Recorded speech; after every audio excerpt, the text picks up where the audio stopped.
Luke chapter 6, verse 12. In these days he went out to the mountains to pray, and all night he continued in prayer to God. And when day came, he called his disciples and chose from them 12, whom he named apostles: Simon, whom he named Peter, and Andrew his brother, and James and John, and Philip, and Bartholomew, and Matthew and Thomas, and James the son of Alphaeus, and Simon, who was called the Zealot, and Judas the son of James, and Judas Iscariot, who became a traitor. 12 disciples called to be apostles. 12 individuals.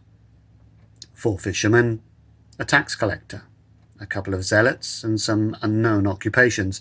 Jesus calls each one a right mixed bag.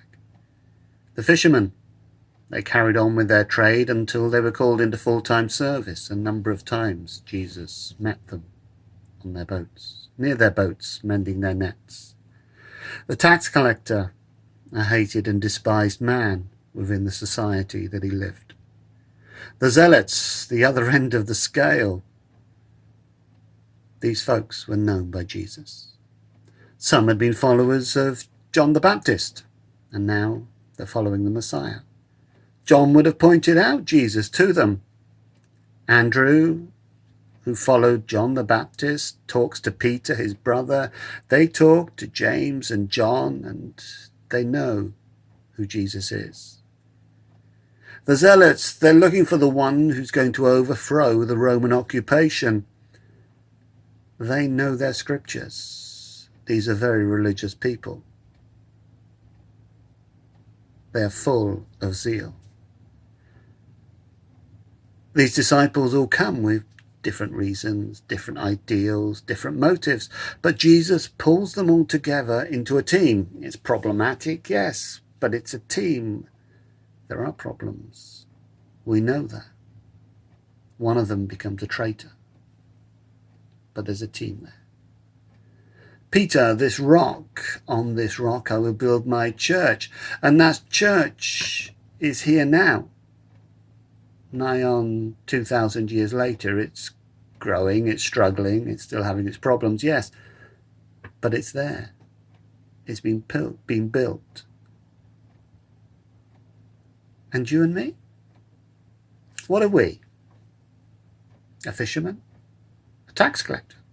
A zealot? An unknown?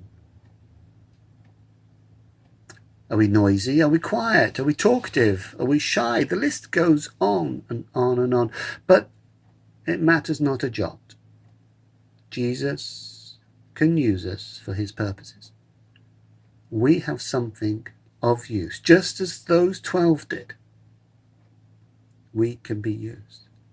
Jesus used those individual people there and built a church.